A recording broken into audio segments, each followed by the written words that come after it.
Bye. There you go. What the hell was I going to tell you? Oh, there's so much to talk about. I mean, I got to talk about Artie on the wrap-up show. Yeah, I heard that more fireworks occurred. Yeah, I was just listening to his wild. Yeah, really, really vicious. Matt, you're on the air in April, Mass. Hey now. And first of all, this is no time better than now than for a Sal roast, huh? Yeah, well. Oh, my goodness. Now, did you hear the wrap-up show fight between Artie, Sal, and Richard? Yeah, Sal is such a fucking asshole. That guy is a piece of shit. Son of a bitch. Now, so you see, we had a fight here that started between Artie, Sal, and Richard on our show. Oh, I heard it all. And, yeah, and then it moved over to the wrap-up show, so I don't know who's heard what. It ended with Artie telling Sal to go fuck himself. It was great. That's the ultimate. Yeah, it really was a very manly fight. Let's go, Mike. You're on the air in Bradley, Illinois. Hey now, Howard. Yeah, I listened to the wrap-up show, and actually Gary came up with a really good idea on having them compete over who could have the best bit. But I got to tell you, though, I love Artie. There's no way I'll ever take sides with Sal. But, you know, I never thought I'd have to see the day where I have to choose sides on it. You know what I mean? It's very disappointing to me that Sal would act like that to a guy who has contributed so much to the show, you know. Yeah, well, I didn't hear the fight. I just started listening to it this morning, and I'll play it for you. Yeah, because I was going to say, some of us are still out of the loop. We don't know where this went after the show. I would like to get to the bottom of it today and hear it. I don't know that it could ever be resolved. You know? Here's the thing. I mean, Artie called Sal a coon-faced motherfucker, I believe. Coon-face. Raccoon face. I mean, look, as far as I'm concerned, they started this with this incessant whining. I mean, the accusation that I ribbed them too much. I mean, what is this show about? And they're clearly talking behind my back. Richard pulled Jason aside, and he's saying all sorts of mean things about me. Sal is telling everybody he can find that I'm an asshole. Wow. And it makes me feel weird. It's creepy to work with somebody like that. I didn't think I was mean to those guys. I thought I busted their chops as much as I bust anybody else's chops on the show. They've broken my balls over the years, but if they're really hurt by it and they're reacting in a way where they're talking behind my back, I really don't want to have anything to do with them. I mean, quite frankly, we could do our jobs and not interact at all. You know, that is true. I mean, it's just. I mean, the thing is, you're offering $2,500, dude. If you offer me $2,500 for stand-up, dude, I'd do 30 minutes if I could. You know what I mean? And for him to back out like that, you've done a lot for the show, Artie. Remember the guy with no arms, the midget? You took care of him, dude. You are a saint. And Matt. Most of the email was. Dude, I love most of the email was in favor of Artie. I will read. Some of it was in favor of Sal and Richard. Sal and Richard. And no, I mean, Sal and Richard wrote those. Look, they've done a lot for the show too. I'm not saying, and we all contribute. We all contribute is the point. You know. I'll read you some of the email. But I don't know what they started this. I don't know. It really is weird to me. It makes me feel bad. For the love of the show, please fire that piece of shit, Sal. Who in the fuck does he think he is, talking the way he did to you on the show today? He is a jealous, whining, no-talent hack. Sal, go back to Wall Street and suck the dick of corporate America. Leave the rest of us alone. Here's another one. Do a Win Sal's Job contest. As a goof, see what he does. Number 3. Best meltdown ever. So, you know, people just like it. Sal is the biggest fucking moron on the planet. Get him the fuck off the show. He has no talent. He's a fucking idiot, and he makes me sick. No wonder his wife has an emotional friend. I hope Artie kicks his fucking ass. And I hope, too, Sal's kids die of AIDS. Oh, this is terrible. I took that back. Good, all right. Somebody suggested I bang his wife. Not that I could, but even if I could, again, that woman has been through way too much to make her suffer through my I respect that. sex with me. I respect that. Well, that's how nice of a guy Artie is. You know, Artie could take it. Yeah, Artie's thoughtful. If he wanted to. Today's fight between Artie and Sal is the greatest fight in the history of the show. Here's another one. Fire Sal now. Who the fuck does he think he is, talking to Artie the way he did today? Sal is a behind-the-scenes, no-talent hack. Howard, so much for great radio. Fire the stupid F now. But Sal did have his people. He had his people. I have to agree with Sal in this case. Artie, I love you to death, man, and you're great, but Beer League did suck. I turned it off after just a little bit. I hope your acting career blows up like you hope, but based on Beer League, we've got a long way to go. Stick with what works and stay on the show. Kudos on the diet. It's about time.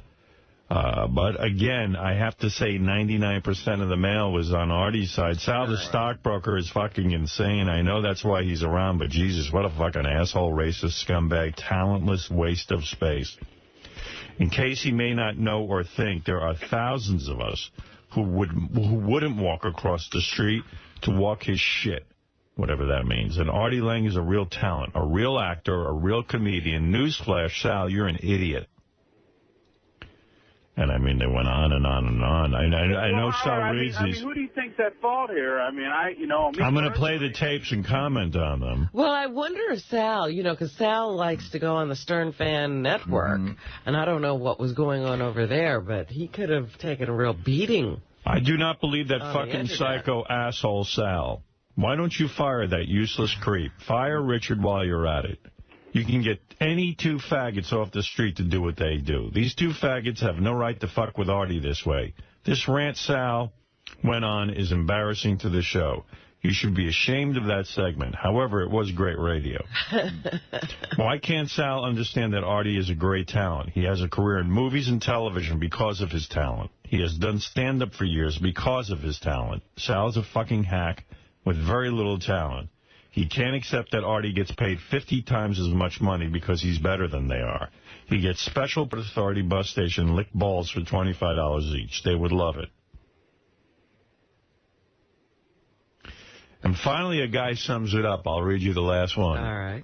Jesus, stop the screaming. The problems that are happening can all be attributed to one thing. People love Artie, and it hurts them when he says mean things to them. Artie can't stand being loved, and he will meet true admiration with a flamethrower. Sal and Richard do admire Artie. They do resent being goofed on so regularly. Artie should say he's sorry, and Gary should too. Give the guys their due. Okay, that guy sounds like a rational guy, but, I mean, isn't the show about busting each other's balls? I mean, I don't feel I say anything mean about them. Well, some people feel you have been too mean. I will read some of the email that was negative. Artie is such a fat baby. He makes millions from the show. Don't belittle dudes that make shit money just because you are a hungry, petulant turd. Artie's comments about Sal's kids, way out of line. His kids didn't do anything. Fat boy should be ashamed of making these statements. I don't particularly like Sal, but Artie went too far. That was out of line. So there it is. I agree with that. But, wow, Artie, you really came off like a pompous piece of shit this morning on the wrap-up show. Oh. Where do you get off telling people that they're not comedians? I've seen Sal's act and your act. Thinking back on them, they are different. If he isn't a comedian, then you're not one either. Wow. You're a fat sidekick with drug stories. See, everybody's... It's such a shit on Artie Day, ain't it? Well, listen, there was a lot of shit flying. I'm reading you the email. I have to say it was 99% with Artie, though. I'm telling you what I'm reading here. A lot of people feel that Sal and Richard are experiencing some sort of jealousy with Artie, and they're taking it out on him. Well, I think they feel like second-class citizens. Right. And I've noticed, now nothing has happened here that's different, but they have begun to act as if they don't belong. They keep themselves closed up in their little room. Right. They don't talk to anybody. That's 'cause they're and they're back there well, I appreciate that. each other's insecurity.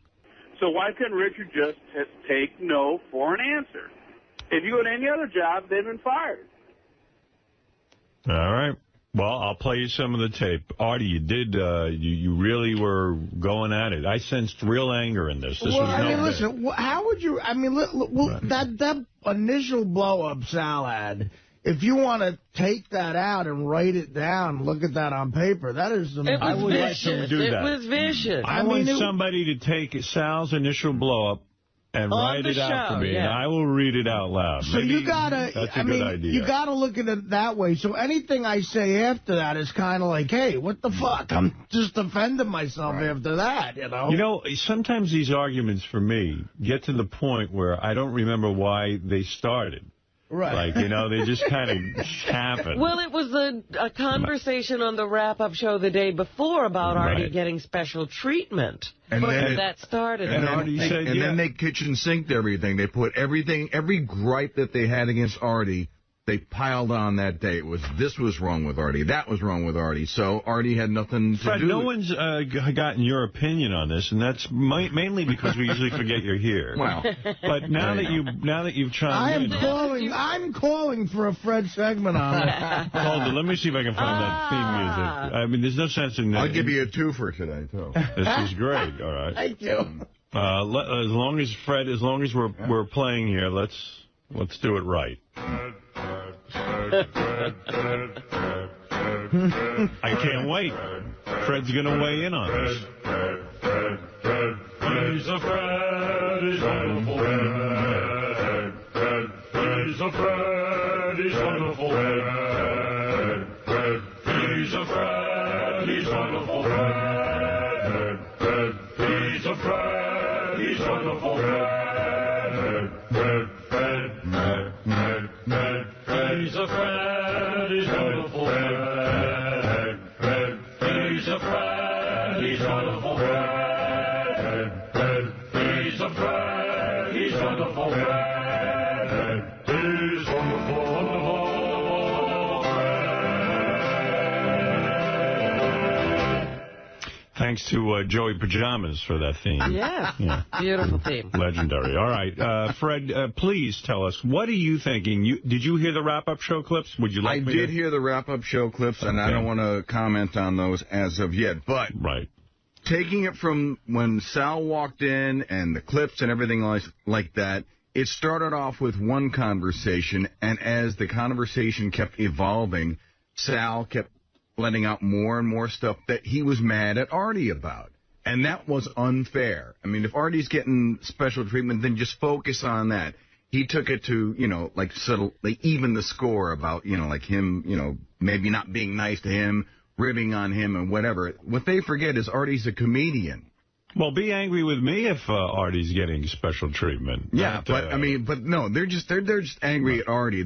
At that point, they're taking anything they can to get their point across. Artie is a comedian. I mean, when he does the stuff with, high-pitched Mike, high-pitched Mike is getting cranked up, but you can clearly see, and at least I can see it, that Artie's just goofing with him.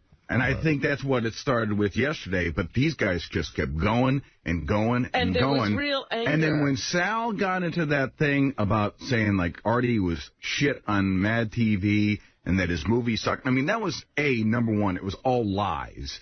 And it was just mean. And at that point, Artie had no recourse except to, like, go at him. Sounds to me like you're endorsing Artie. I'm endorsing Artie on this one. Yeah. It's never really clear to me what Fred is going to come out with. I got that out of it. No, I'm saying I didn't know where he stood. He was taking a guess, and he guessed right. But listen to he's acting like, whatever. It's like, look, Howard, I feel it was interesting to hear what Fred had to say. Absolutely. Yeah, and by the way, I'm glad we... And by the way, speaking of wackos, I think Seinfeld is the wacko, so there you go. All right, there you go. That's my opinion. Fred giving us 2 opinions. He said it would be a 2 for today. I usually limit him to 1, but... Can I tell you why I think he's a wacko? All right. All right, there you go. He's America's sweetheart, and yet here's the guy that was dating a 17-year-old high school student. And also, he stole another guy's wife when she just came back from a honeymoon. What kind of normal guy does that? What were the details of that? Is that basically what happened? That's exactly what happened. Got married, went on her honeymoon. They got married in June. She came back. She cut her honeymoon short by a week. Right. She was in Italy. She came back. He was at a sports club. It was a gym because apparently he liked to trot his girls to this particular sports club. And that's where he met her. I know the sports club because I was there while all this happened. And I've heard stories because I go to that. Yeah, I go to that sports club. So he was sort of whining and dining her. Oh yeah, he had his sights set on her. He wanted what he shouldn't have. And so I guess she couldn't get out of the wedding. She went through with it, went on the honeymoon, and then cut it short, came back, and never saw her husband apparently again. she was the one that was like hawking this guy, Niederlander, to get married. Right. He wasn't so sure he wanted to marry her.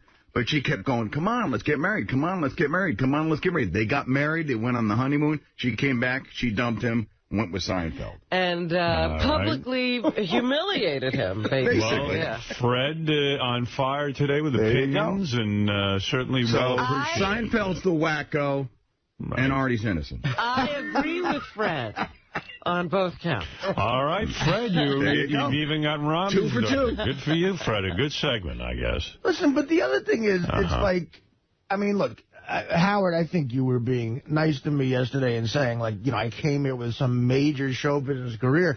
Whether it was major or not, you had a career. It was a career. But the other thing is, no, of course it was. I mean, I made a good money. I did all right. But I didn't come in here with an attitude like I did have a major career. You know what I mean? I didn't. Right. They're sort of projecting that on me, like what evidence do they have that I came in here going, listen, guys. Well, why don't I play the clip? It's your luckiest day ever. Right, because you get to work with me. I came in here as humble as I still am now, and as just as appreciative as I am now. But, Artie, why don't I play the clips now? And then, who knows, Fred might even comment some more. You don't know. Yes. Or Fred could change his mind. I can change my mind. That's right. No, well, listen, again, I'm pretty confident I'm going to stay right there. My only defense about whatever I say is that Sal continues to say brutal shit.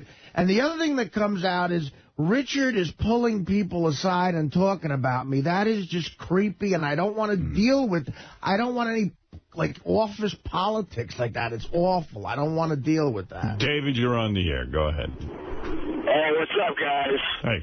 I'm kind of on the side with that Richard on this one, Artie, man. I love you, but it seems to me that you were a little out of line. I agree that... I wish your phone was better.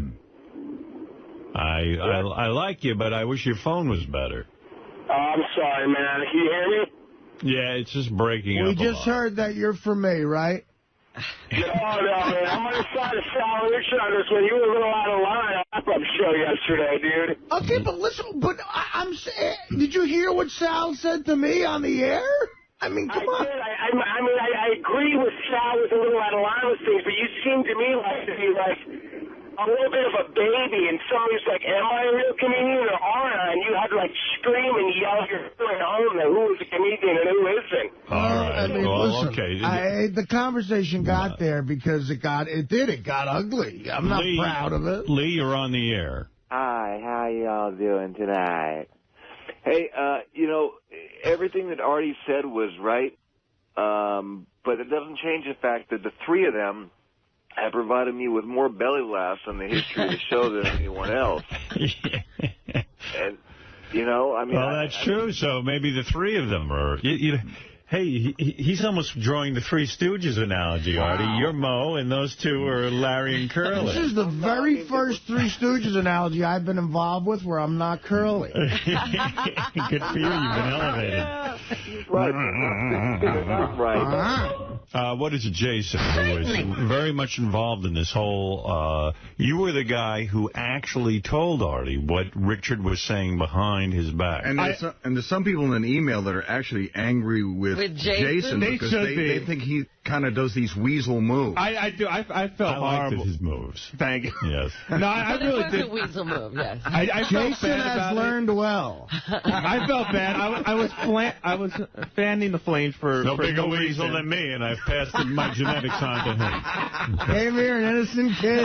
I just do want to tell her, it wasn't like Richard pulled me aside to badmouth you. I was just trying to say on the wrap-up show, which I stand by with that. I think Richard was angrier at you than he was letting on based off things he said, but it's not like he's running around. Where was he saying it, though? Over the course of a normal conversation that you just, we're friends, we hang out, but it's not like he's running around pulling people aside, bad-mouthing you. That's all I want to clarify, because I know... Let me teach you something else. What? When you're a weasel, don't try to weasel out. Don't try to weasel out. Richard asked me to come in and say that, and it's the truth. I'm not making it up. Yeah, but how did the conversation get to me and what you're... Well, let's listen to Richard, is there anything you want to tell me bad about Artie? Yeah, why? That's the point. Why in a normal, friendly conversation am I coming up? I don't know.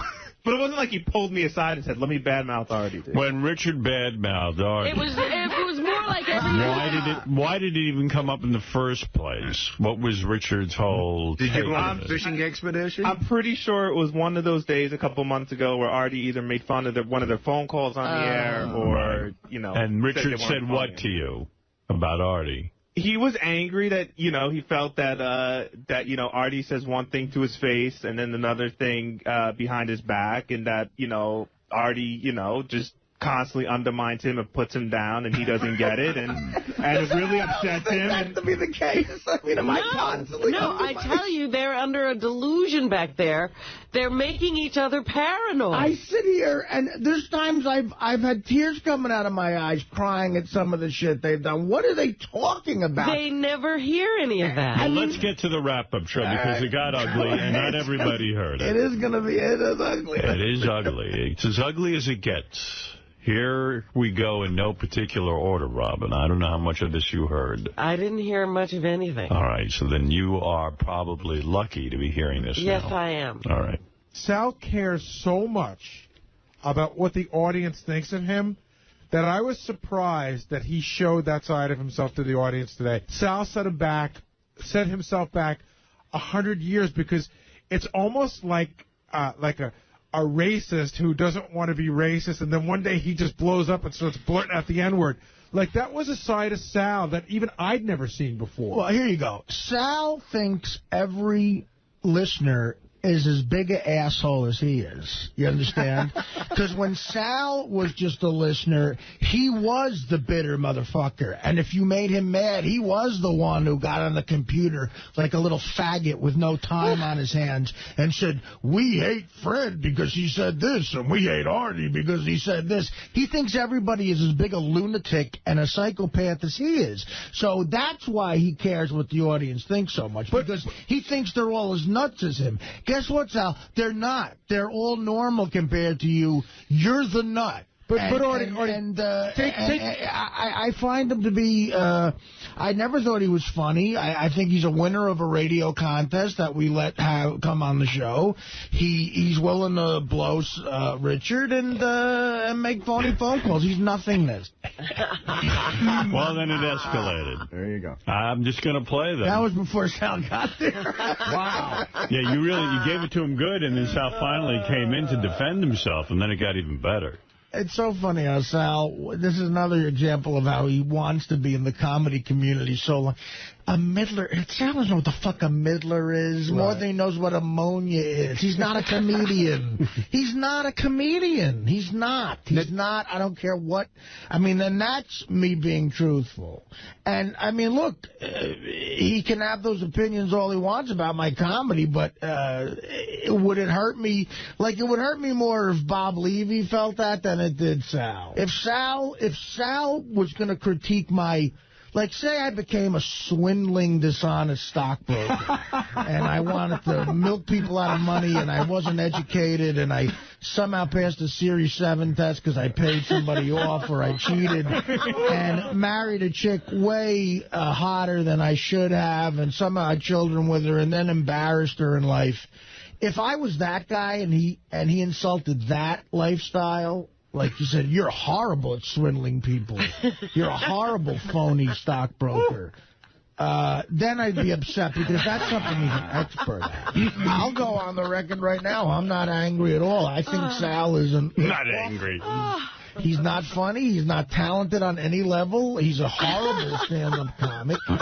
And the reason he got mad at Nick DiPaolo and blew up at him that one time is because Nick looked at him, like, you got to understand, a guy like Nick, he's not as famous as Sal because Sal's on this show.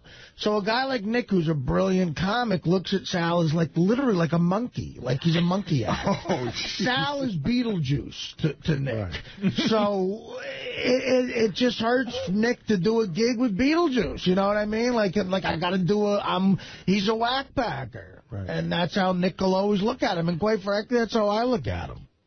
Wow, that's rough. You know, like it left the world of funny into rough. Tough love. Rough. The funny train moved out a long time ago. Funny train. Wow. Mean train has pulled in. Let's keep going with it. What the hell? You were on fire. And Sal does come into the argument eventually. I'm not an angry guy. This is Richard, his wife. Oh. I'm not an angry guy. I get annoyed. You're passive-aggressive. Well, listen, dude. Listen, just stay clear of me. I don't want to talk to you two anymore. I really don't. Because I don't like you guys either. How's that sound? I never said I don't like you. No, I don't like you or Sal. So from this day on, stay clear of me. And we won't have any trouble. Like the Godfather. And if you write a song parody about me, I may take my jabs again. What, I can't say that I get a little annoyed when you rag on That's not what Jason's saying, and quite frankly, I believe what Jason's saying. Well, what did I say then? Do you want me to go into it? Go ahead, man. Yeah. It's out on the table. First of all, he gets insanely angry, when you guys take a swipe at his comedy, and he'll just go on and on about true. it. But more vicious than you're getting on the air. Who does Artie think he is? He says one thing to your face and then another thing behind your back. That's true. But you say it in a very malicious. I have said that because. And you say it angry, much angrier than you're saying it on the air. I don't want to go and rehash the whole thing where we argued at your roast. I think that when you took a shot at Richard's comedy, it wasn't during your roast part. It was earlier in the morning we were talking about it, or earlier in the evening, and you just sort of said offhand, I think Richard's act sucked. He took that very hard. Part of show business is being phony. It really is. I got news for you. Everybody in this room thinks that they're going to go on and be the honest people that they think they are. You can't live in show business like that. You have to be dishonest. Does Gary like Gina Gershon? No. But I'm not like Gary dying to hear her album? No. But you have to be phony. You have to, otherwise you will not survive in this business. You will not. Yeah, but I'm not that kind of person. I'm not a phony. And when you said to me after that gig, I took it literal when you said I did a good job. I didn't even see your set, Richard. Well, then you said, why'd you say good job? Because I was being phony. Wow. I mean, it was some wrap-up show. For me, I got to say, as somebody who has a radio show and, the channels are, after all, called Howard 100 and Howard 101, it gives me a good feeling to know after we leave that there's good radio going on. And I didn't even have to be there. They should rename it the Truth Serum Show because more people say crazy crap. Crazy stuff on that show than anywhere else. Let me tell you something. Again, could you imagine if we lived in a world where everybody walked around being dead honest? No one would talk to anybody. Yeah. Well, you made a very good point. It's like... Let's continue here. Sal gets into the fray finally with you. I guess you kind of sucked him into the conversation. Yes. It's a big mistake. How much of what you said did you really mean? And be honest, Sal. I'm being honest. I'm always honest. That's my problem. No, you're not. Yes, I am. Mm-hmm. I said what I had to say, and that's it. And anybody can interpret it any way they like. So you're saying you stand it's not like looking at a Picasso and interpreting it, dickhead. What you said is pretty clear, and you said it angry. All right, so take it any way you want to take it. I'm going to take it as you said it, so never fucking talk to me again. All right. He's so brilliant. It's like the scripture. You have to interpret it. Yeah, he got deep. He got deep there. I'm going to analyze it. He wouldn't answer the question. Well, maybe what he meant was. Yeah, right. Good. I meant a lot of things. I think that Artie is two-faced. I think Artie, one day he's helping you, the next day he's just constantly jabbing at you, consistently throwing you under the bus. And on the air. I do stuff on the air. We're not all different on the air. It's not a show on the air. Yeah, it is. What do you want me to do? Say something kissing your ass every second on the air? No, I'm not asking for that. I lose my job in 2 seconds. But you're consistent with it. I'm trying to say funny things. All right, well, it's not working. Why do you care so much what Artie thinks? Because I admire and respect the guy, and I've always made that clear. What? So now you're saying something completely different. Right. How do you admire and respect a guy? I don't know. Listen. Let's how do you leave it. admire and respect a guy? You're not smart enough to get out of this right now. You're an idiot, and I don't want to talk to you. So stop talking to me. Well, the argument continued. Would you like to hear more? Yes, this is amazing. Right. Here we go. If this show had a budget for writers, you guys would be you'd be Wack Packers still. This show does have a budget for writers. Oh, yeah? Barely. See, that's the thing, Artie. You don't know what we write. We're on Lotus Notes every day. I've seen you guys write. The last couple of sketches you wrote that didn't involve a phone call or a reality thing, I mean, my God, they were so embarrassingly bad. Like, Was Porn Star Family Feud good?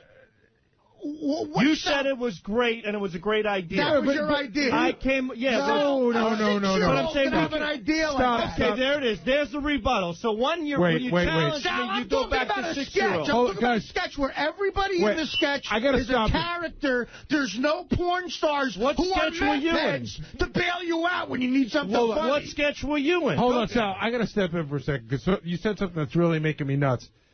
We did Porn Star Family Feud long before you were anywhere near this show. I know that. I know that. But don't take credit for writing. Hold on. It was the idea of old versus new. That's the idea. But I did sketch. I'm talking about a full sketch. I want you to bring out every full sketch. That's what a real writer does. That's what a real writer does. A real writer doesn't fucking make phony phone calls and say cunt when someone answers the phone. We don't work for Mad TV. We don't do sketch writing. We do audio stuff. We've done audio bits. You're not writers. You're not a writer. Well, are they performers? Like, what do you consider that? They're Wack Packers. They're the same. The same way we have fun with a Wack Packer, we have fun with them. Wow. So, Artie, is it real? Was there any detente yesterday? No. Or are you three not talking to her? Right now, I'm not. Right now, I don't want to talk to them, no. Right. I don't want to see them. What will happen when you walk outside, let's say during a break to go to the bathroom or something? And you see them in the hall. Right. What will you do? I don't know. I'll look the other way. I don't know. You will look the other way? I will try to. Yes. What if they say hello to you? Will you not say hello back? Well, I'm afraid anything I might say would be ribbing them. Right. You see, I'm famous for doing things like this around how should he handle it? So I'm really good at it. I'm going to get some hints from Robin. I want to hear it. Robin's turned off. Robin has cut off. I remember her cutting off John for a while. I got to see how you do that. What is it, Gary? I just have one small request, because I know there's a lot of clips to play, and I wasn't sure if you were going to finish it. But if you play one more, play the last one, number 9. This is how the show ended. This is the last 2 minutes of the show. All right. It has nothing to do with stand-up. It's about everything on the show. We're constantly being berated by him. So after a while, it festers in you, and I blew up today. And I'm not constantly being berated by you through, like, dumb song parodies or bits or stupid shit like that. Yeah, but to me, that there's a little bit more talent behind that with being creative. You're just doing underhand jabs, like my kids die of AIDS, and you're a queer. There's nothing there. I mean, there's no substance. You're the man who wrote the line, I hope your father falls off a ladder. You have to make it interesting. If I wrote something lame, it wouldn't be on the air. I mean, you're talking about it now because it's controversial. You have to make it interesting. So what I do doesn't take talent talking on the mic all day? It does, of course it does. But I'm saying that we constantly feel that you constantly jab. And guess what? I'm not going to stop doing it. So I don't want to talk to you anymore. I don't like the two of you. Fine. I said I blew up, and I blew up. I'm moving on. There's nothing I could do about it. Well, good. So that's it. I don't want to talk to you guys anymore. I really don't like you guys. I think Richard's bummed out because he feels... Fuck him. I don't give a fuck. He's the one who starts. He's the one who talks behind my back. No, he's the one who says I'm a backstabbing jerk. But I agree with Jason. You know you say that shit. I could tell the way you act. So don't ask me for more advice or about, I'm not going to tell anyone else at Rescue Me that you're available for a job. And don't talk to me about your goofy acting. God, I would love to see you act doing something in that acting class. Your acting probably fucking so sucks. bad. Your acting's awful. But guess what? I passed auditions. I got hired. Rescue Me stunk. What leg do you have got to hired stand so you can flap your fat lips on the show and plug it. Right. And it was disgusting to Even call yourself with the show, Artie Lange from Rescue Me on Letterman after all the fucking things Howard did for you. That was awful, too. What do they call you? Show up. Don't talk to me, Artie. What do they call you on Letterman? What do they call you on Letterman? Don't talk to me. What do they call you on Letterman, Sal? They call me Sal Governale. Somebody who works for the Howard Stern Show and is proud of it. That's not me. Really, Sal, go fuck yourself. I never want to see you again. Stay in your little smelly hole. And thank you for listening to the rap. Stay in your little smelly fucking hole. And thank you for listening to the rap show. Put on some more makeup, you raccoon. Howard 100, Howard 101. Howard, you have to understand, when Artie's going, stay in your I didn't know you didn't like Gina Gershon. You know what I like? That. John Hine calmly going, Howard 100, Howard 101. When Artie's going, stay in your fucking hole, Sal's at the door, still yelling like it was so real. Yeah. Well, of course Sal's it's yelling, real. Fuck you, and Artie's going, go in your fucking hole. Look, sometimes you interact with people you don't like. I don't like those guys. Did this screw up your diet yesterday? Did you manage to... Were you so upset that you had to start eating? I thought about that, too. You know what? No, I actually stayed on it. Good. Yeah. You're going to show them. That's the most right. That's right. Good for you. Doing it for them. Wow. Well, actually, there was one or two more clips. I don't know if you want to hear them. Wow. I mean, that was amazing. Yeah, that was good stuff. I have one here called Sal and the Power of the Show. Okay. And then I have another one, Bob Levy on Who is a Comedian.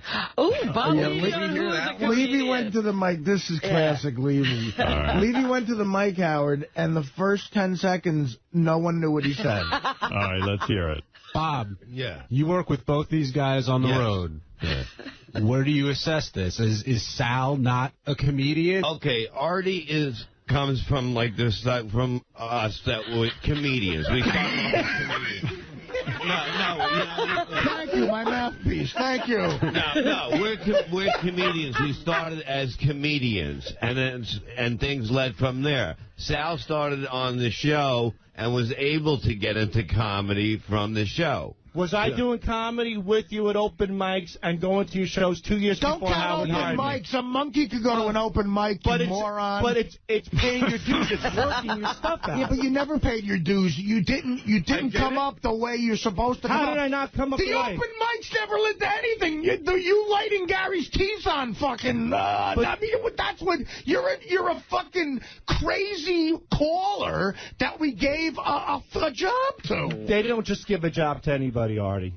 Yeah, it was a contest. I mean, what the fuck? I didn't win the contest. I was hired just like you. You didn't win the contest. Hold on, guys. How do you answer the charge that Howard leveled against you guys today that it's similar to the way somebody won American Idol? That you're at that big level. Yeah, Howard said it, not but maybe you haven't earned it. And I'm not saying... I don't care. I'm not looking for... I'm not looking to... I just want to do my job and have a little more respect for Artie. And then just stay... You're not getting it now. Stay away from me. Do your job and I'll do mine. It's all rather sad, actually. Yeah. Really? Actually, I'm not sad at all.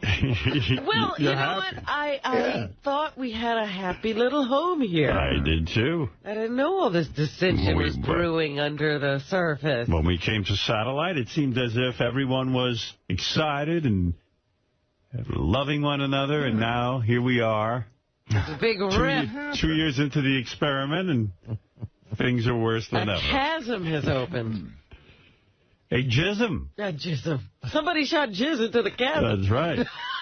Chasm is filled with jism. That's what happened. I do have this clip called Sal and the Power of the Show. I haven't heard it. I want to hear Sal's Power of the Show speech. I would just replay this whole show, and then I could go home.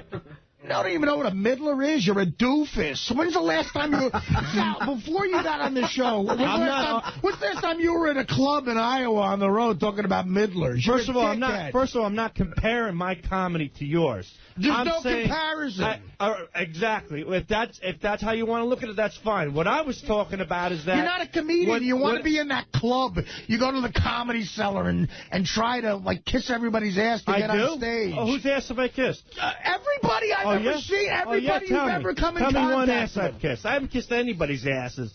I've worked in bars. I've worked at open mics. I continue to do that stuff. And you'd still be doing it if you weren't on this show. But I am on this show, Artie. I made it on the show. And where would you be if Howard didn't hire you? You'd be dead in the gutter on a fucking heroin overdose. Well, you couldn't even hold the jobs. You couldn't even hold the jobs that you had because you were a fucking junkie. You're the fucking idiot and loser. At least I'm smart enough to hold myself together and keep my family together through tough times and not bail with drugs. So you're the fucking idiot. I don't have any fucking kids. You. I don't have any kids or a wife. You never can. And you're clearly you're keeping your them testicles together. are fucking corroded because you weren't confident enough to write good shit. Otherwise, you'd still be on Mad TV. Write good shit. You're an idiot. You write the sketches. You write the pranks. You do them. Dope. You're a dope. I'm a dope. I'm telling the truth. Somebody just called up with every once in a while the fans call in with a phony phone call. It's just as funny as the shit you do. And you know what? And we applaud them and we thank them and we continue to tell them to send stuff in. We maybe one day they'll be taking your job if they'll work for cheaper. Maybe they will. Wow. Well, there you go. Are your testicles really dried up? Yeah, I don't able to have children? I didn't know that. Are you shooting dust, Artie? Well, here's the thing. They are, and I want to know how he knows that. Well, Sal, some sort of doctor. Do you guys want me to set up some sort of parameters in the halls and stuff? Like maybe I should have Sal and Richard come in? I think we could be mature. I mean, look, if they want to come, I'm surprised they haven't come in. You're not going to fight or anything. Oh, no. I might. Well, if I do, look, that's my swan song. No, we don't want that. We don't want that. We don't want you having to make that decision or us having to make that decision about you. Wow. So I suggest that we get 𝗪𝗏𝗿𝗚 in here. I don't know if he could solve that. To work out some kind of group counseling session. Who is the feud guy? Oh, that other guy. 𝗪ci. That 𝗪ci guy. 𝗪ci's head exploded when he You might need both of them. We'll hook up 𝗪𝗏𝗍 and 𝗪ci. Jessica Hahn, you're on the air. What do you think?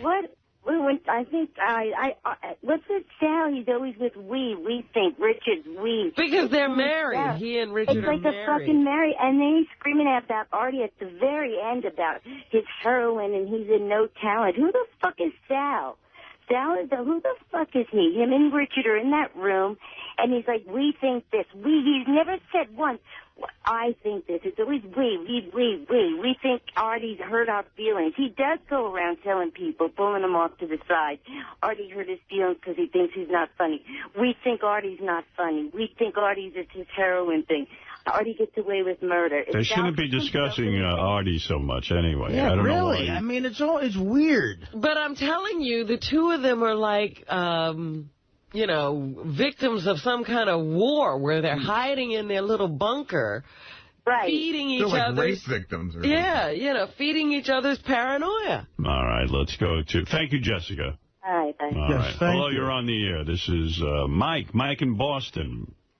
Hey now. Hey now, Mike. How's it going, guys? All right. Hey, this whole thing with Artie and Sal, man, he's right. It comes down to jealousy. Right. And you know, Sal just got a lot of other things going on. He blew up at Artie, but he's more concerned with what's going on with the rest of his life. Well, he can't take it out on Artie. No, yeah, that's exactly right, you know, but the whole blow-up, I think, is just him being fed up with his whole life. Well, you might be right, Mike. I don't know. You know, but I also wanted to call out because I actually talked to you yesterday, and I watched that Miss Howard reality. Miss Howard Stern reality show debuted on Howard TV, yes. Oh, man, she is a mess. You sure? It's a pretty amazing show, actually. She's trying to bang this guy. She's talking about his big cock. And she all of a sudden she's in the bathroom with him, and she falls in the bathtub. All of a sudden she's in the bathtub. She's naked. She's ridiculous. I don't know what goes on with this girl. I got to say, you know, when the guys came to me and they said, we want to create a reality show for Andrea, Miss Howard Stern. And I said, you know, gee, well, okay, let's see what happens. And they put together a great show.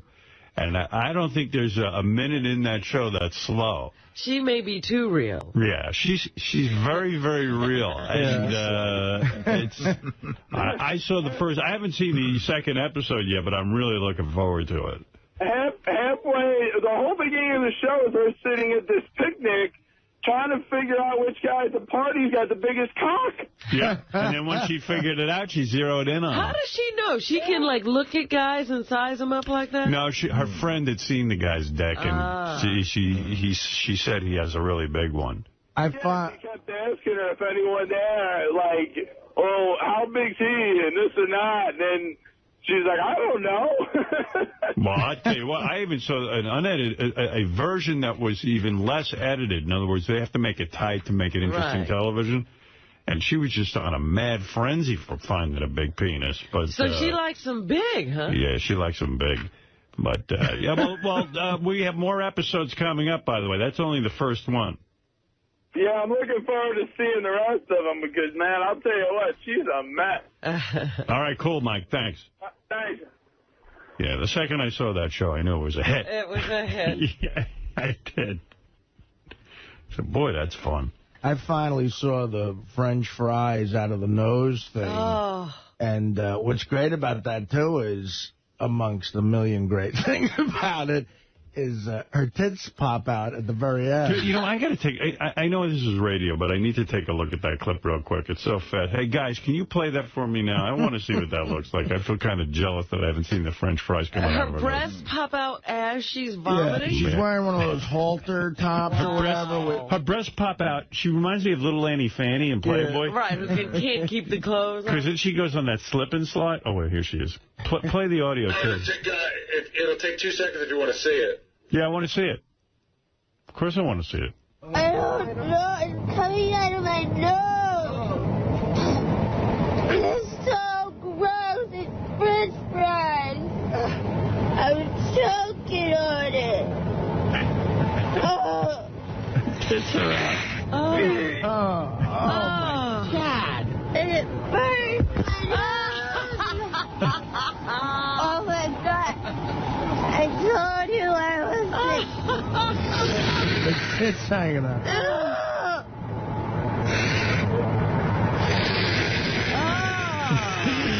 There's French fries coming out of my nose.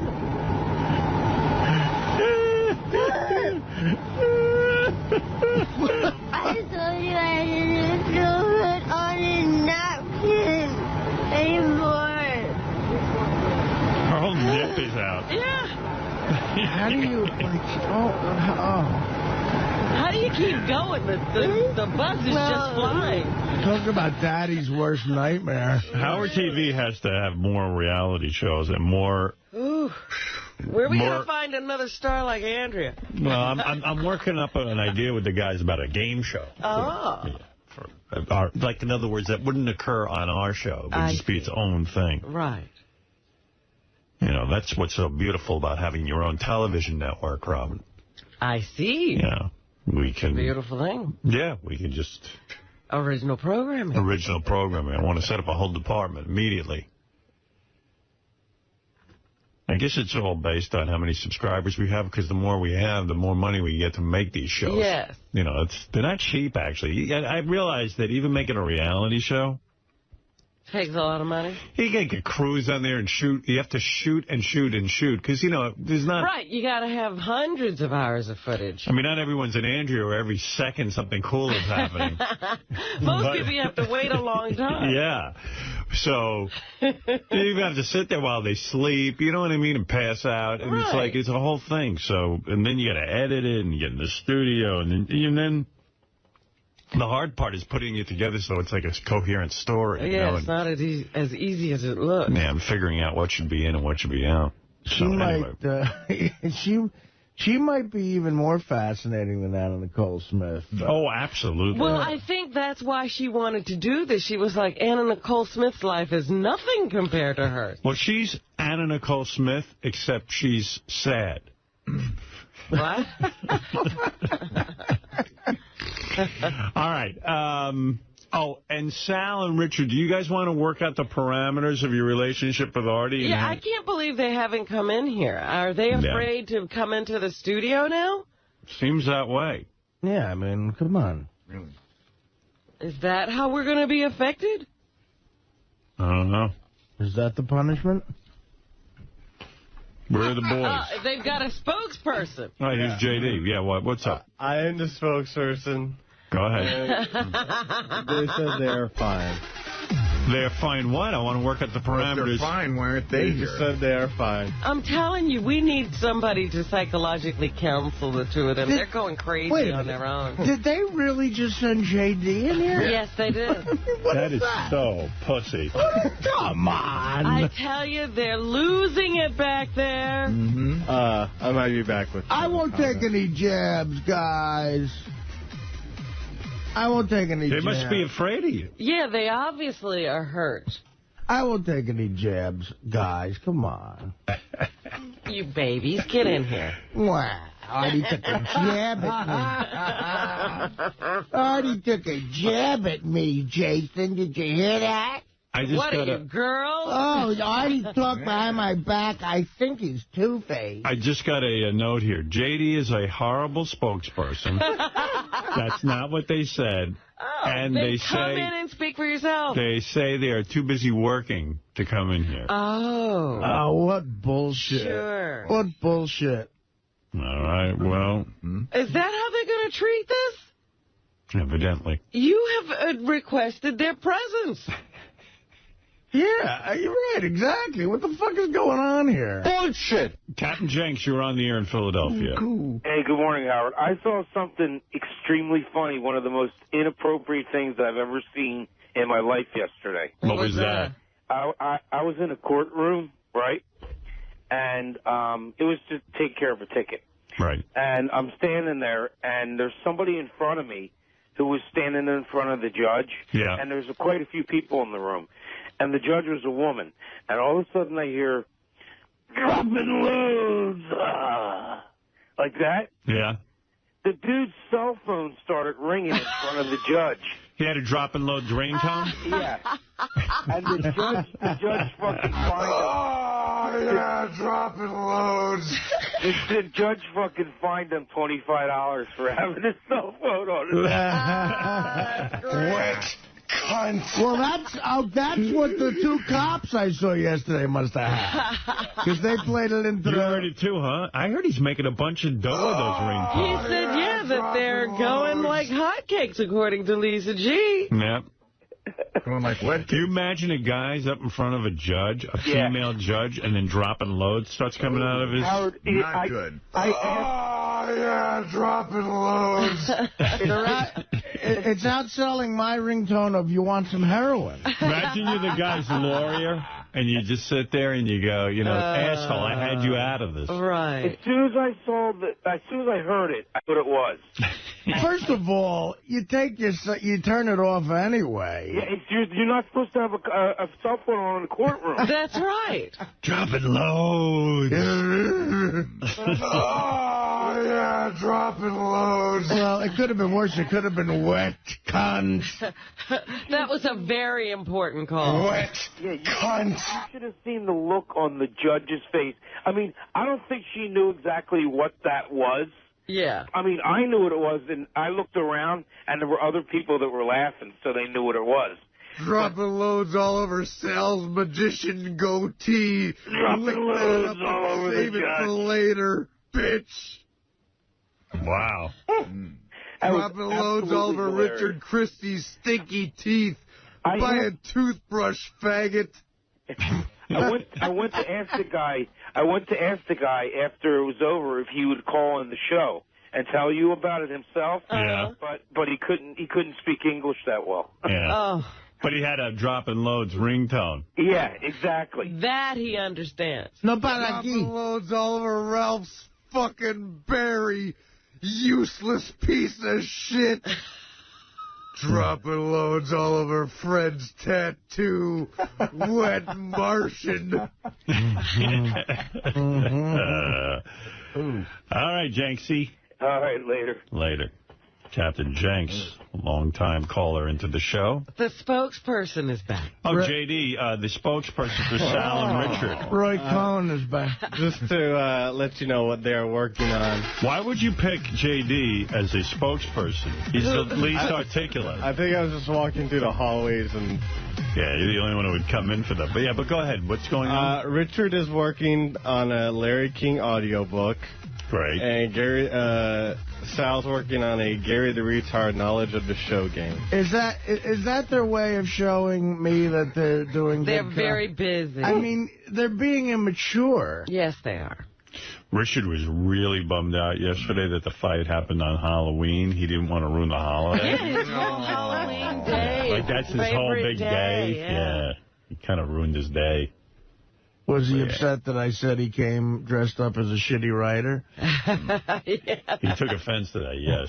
I don't mind telling you. Well, I love you all. And I can't hope, believe they won't come in here. And I appreciate everyone's contribution to the show, and I hope that you guys work this out. I mean, know. It's a shame that you have to hear this. It's very upsetting to me. I guess there need to be parameters, because they obviously aren't coming into the studio if Artie's in it.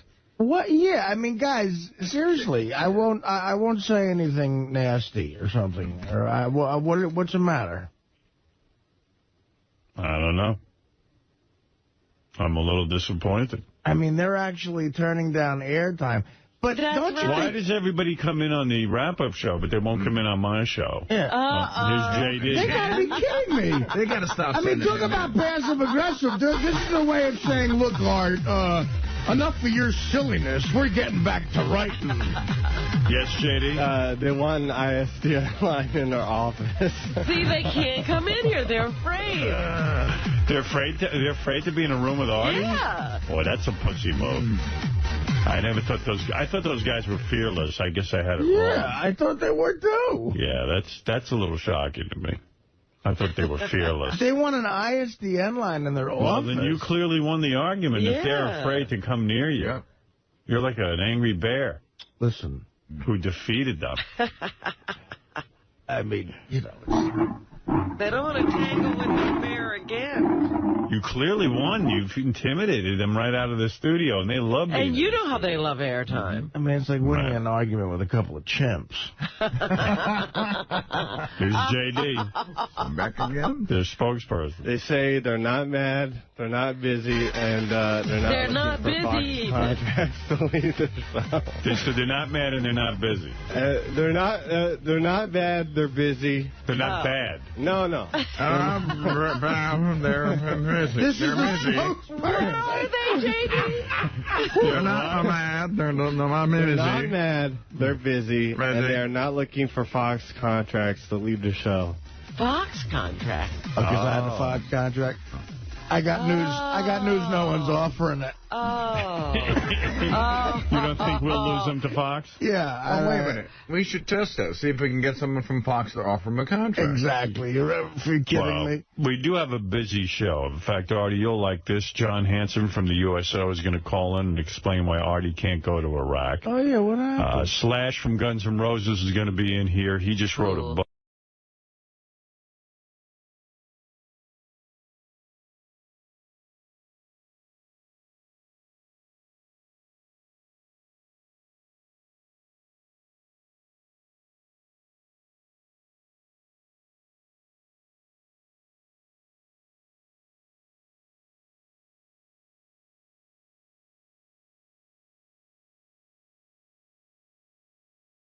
That is the nastiest rat I've ever seen. I swear to God, I am going to puke. Now, they're going to blend it. I will puke. I will puke. I swear to God, I'll puke. I had to go out. There's actually a place in Florida, believe it or not, called the Rat Farm. And I had to go see this redneck named Buzzy. Awesome. And what he would do is he gave me, you know, they farm so many rats, a certain amount of them just died just because. So he'd give me the rats that had just died of natural causes, and I'd have to go pick up the rats from the rat farm to come back to be able to do rat milkshakes on the air. So that's the most bizarre by far. Yeah. Amongst many bizarre things that we've done, that was the most bizarre for sure. That sounds like it. Next question is from Eric P. Eric asks, are you still into Brazilian Jiu-Jitsu? I love it. I would love to do it. I'm out of time. We do 2 shows a day. Plus I do a sports show every other week. And then every Friday I do a talk show on serial killers. So I'm really, really busy, and I wish I could train more. I may take some private lessons. Rob Kahn was talking to me about coming down and doing some private lessons a couple times a week. Right now, for those of you listening, Hoyce has Brent in a back triangle, and he's squeezing the life out of Brent. But I still love Brazilian Jiu-Jitsu. It's great exercise. It's a great lifestyle. It's a healthy lifestyle. That's what I like about it the most. Yeah.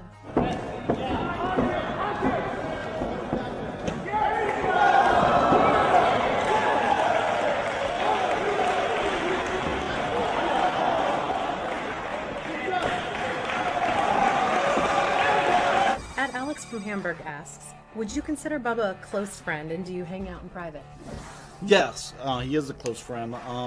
Since he bought his racetrack, I haven't been able to hang out with him much because it's a business, that racetrack. It's a good business because it's a good, you know, for what they pay for their entertainment dollar. They get a lot for it, but Bubba physically has to be there to run the races, so I don't see him as much as I used to. But, you know, if the racetrack makes him happy, which it really, really does, you can see that he's much happier now owning a racetrack. I think that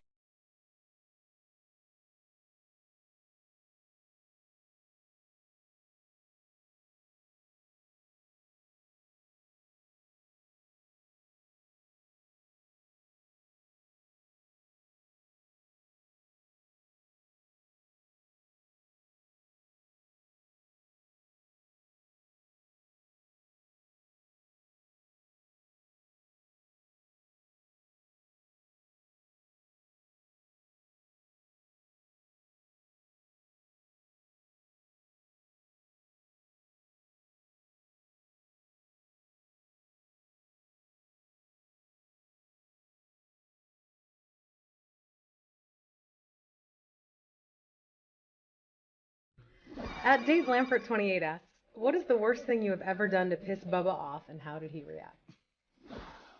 It's going to sound lame, but it was kind of big at the time, is we were in Jacksonville one time to do a broadcast, and this was before the days of GPS. It was in 2002, so we really didn't have GPS.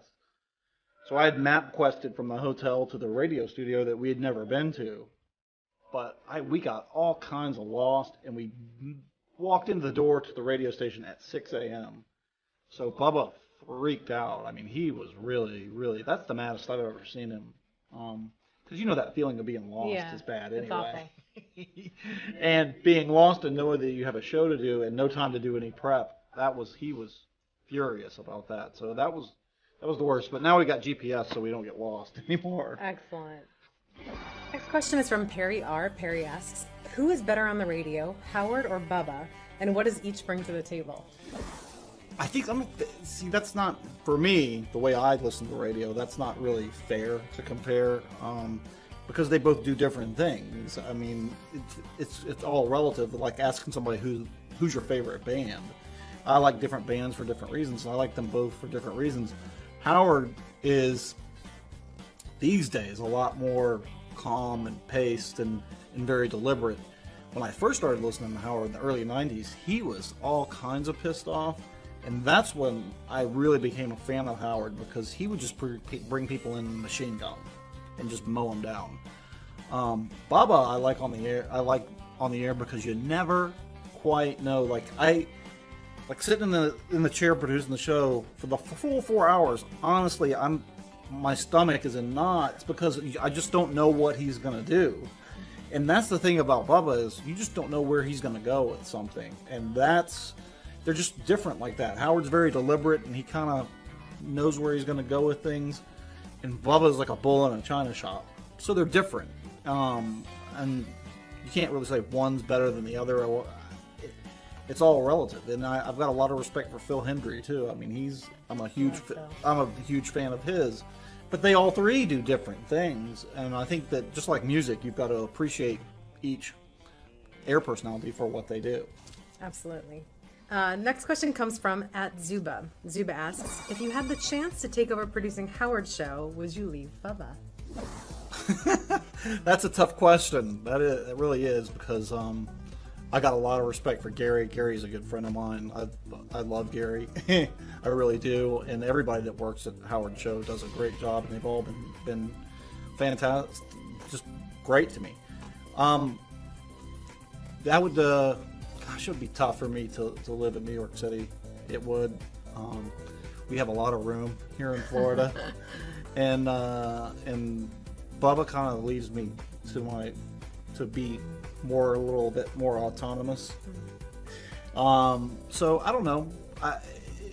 It would depend. Bubba's been good to me, so it'd be hard to leave Bubba after he's been so loyal to me after all these years. But Howard's also been great to me as well. So. I would do it if Bubba didn't have a show anymore. Fair enough. And Gary was not working there. Yeah, I would never take Gary's job. I'd never step on Gary's toes. Gary's a great guy. He really is. People give Gary a hard time, and I know it's fun to goof on Gary, but Gary, deep down, is awesome. I love Gary. Awesome. I want to thank Fred for taking the time to answer the questions that you, the fans, submitted.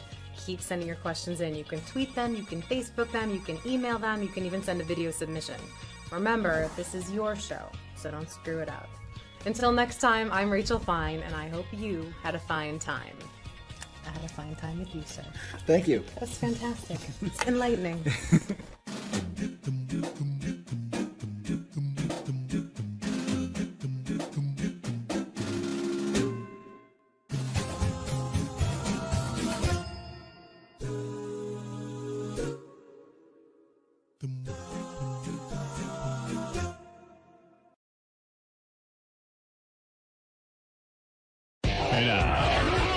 You don't even seem to understand the show. You just ruin everything. You got to be funny in here. I can't wait for you guys to see this on Howard TV. Daily shows, classics, and exclusive behind-the-scenes access. Well, that's going to be on Howard TV. The funniest, sexiest, most star-studded network on TV is Howard TV On Demand.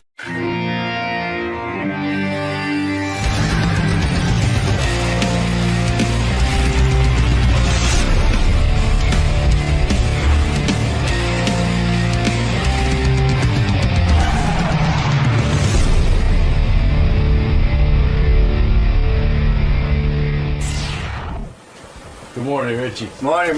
Welcome back. Hey, great to be back, man. It's been a long time, baby. Yeah, it's been a number of years, I think. But yeah, right, man, sir. too long. Good morning, guys. You're just gonna go right in there? Yeah. Hey, man. How are you? How are you? Good to see you. Good to see you, man. How's that? Good. And then years later, after What's cooking? Looking forward to this, Richie. Looking forward to talking Absolutely, about man. You've had a busy last few years. You got a lot to talk about, I'm sure. Oh, absolutely. Be a lot of fun. All right, man. We'll let you get settled. All good, buddy. Richie Sambora, you know him from Bon Jovi, of course. I always thought that was weird that John's name got to be the band anyway. It could have just as easily been Sambora. Sambora's a good name for a band. You know what happened? When we were kids, it's like we really tried to find a name. Right. A different name. Right. And we couldn't. And John, I mean, we really tried for like months, man, and they all sucked. Did anyone ever say Sambora? No. No, they didn't, man. But hey, you know Howard? Yeah. By the way, you look very you know very the great thing of the great thing about making a solo record? Yes. You can actually name the band anything you want. And what did you name? So I got. We're just kind of rolling with a few names here. Sambora. The first name was the Disgusting Rabbis. Oh, I love that. I want you to help. You got any ideas? That's it. Disgusting Rabbis is That's an unbelievable name. How about what's the other one here? We have Satan Castro and the Exiles. Oh, I like that one. No, I don't like it. How about Satan Castro and the Exiles? What are you talking about? Bon Jovi. How about the Katy Perry Dancers? Oh, that's funny. Richie Sambora and the Katy Perry Dancers. I like that. What else we got? We got the Fine Coxmen. Oh, that's a good one, too. You know what? You're not bad with these names. We got some, let's see. So choose one now so I can know what to call I don't band. know. What do you think? What else you got? How about Dick and the Cocktails? No, I don't like that. No? That's right. How about I Fucked Denise Richards? My man. Steady. Are you done with her? Wait a minute. Are you? I got a million questions for you. All right, no problem. That's cool. Go ahead. No problem, but he'd like I don't to hear get onto Howard enough another of my topic. cans. Can you turn them up? And Robin, too, please. Give him a little juice. Scott. Yeah, I need more juice. You know what I'm saying? They're doing it back there. They're doing it back because you just stare at Richie like nothing's happening. Are they listening back there, Scott? So, Richie, is it true you still take guitar lessons and vocal lessons? Yes, I do, yeah. That's an amazing dedication because I happen to think you're one of the best guitar players. You really are a tremendous guitar. And I think you're underrated, are you not? You know, I'm not sure. In some places I am, and in some places I'm not, you know. When they make Does he make those lists? Yeah, when they make lists of some of the greatest guitar players of all time, they leave you off the list, and yet I've seen you play, and I know the music. Why are you left off of those lists? You know, I think it's a part of, you know, in Bon Jovi, I don't get a chance to actually work out a lot. Right. So in essence, you know, when you make a solo record like this, right, man, I got to tell you something. I want you to listen to the record because I think you're really going to like it. I get to wind out a lot more. You know what I felt in rock music? There's not a lot of jamming going on. Right. Right. You know what I mean? So I got a bunch of great musicians with me. Yeah, and I don't have my electric here today, but on the record you'll find a lot of great songs, and I get to be a vocalist again, which is always cool. You started out as a vocalist. Yeah, Every band you were ever in, you were a vocalist. I was a lead singer, yeah. And then when you hooked up with Bon Jovi, which I don't even remember how the hell you met John and all that, but we'll go into that. But when you hooked up with him, suddenly you're not the lead singer. And is that a blow to you? Is that a blow to your ego, or do you because you can get lost back there, right? Nah, not at all. You know, the thing with me is I was always a working musician, you know, right. And I never took it for granted. And I was trying to get a leg up in this business any way I could. Right. So, you know, I mean, what convinced you, if I'm just going to be like a primary songwriter and the guitar player in a great band, hey, man, if I'm going to make it that way, that's going to be a good deal. And obviously it paid off in spades. But what convinced you? How old were you when you made the decision, okay, I'll let this guy be the lead singer? Oh, yeah. When I first got in the band, I was 23. 23? Yeah, 23. Up until then, you had been in other bands, and you were the guy, you were the front man. Yeah. So why did you make the decision all of a sudden to hook up with John and let him be the front man? Well, you know, like I said, I was just joining bands upon bands upon bands. Actually, when I met John, I had already had 2 record deals. Right. I was on Led Zeppelin's label Swan Song. Right. In a failed record deal there. And then I was on Capricorn Records with a guy by the name of Duke Williams and the Extremes. Was that a solo deal, or you had, in other words, you had a whole band that sang? Yeah, there was a band, songs? and I was an extreme in that band, so I wasn't the front man in that band particularly. Right. But all the other club bands I was in and all that stuff, you know what I mean? When you were a young guy in Swan Song, which was Led Zeppelin's label, and I remember that label, it was the coolest label ever, even looked cool. Oh, yeah. When they sign you, do you think that's it? I am now going to make it. I am going to be famous? Absolutely. And then when it doesn't happen, is that the biggest blow in the world to your head? Absolutely. But you got to keep on going. It's like, I made 3 records before I started my own independent label before I met John. Did you graduate high school?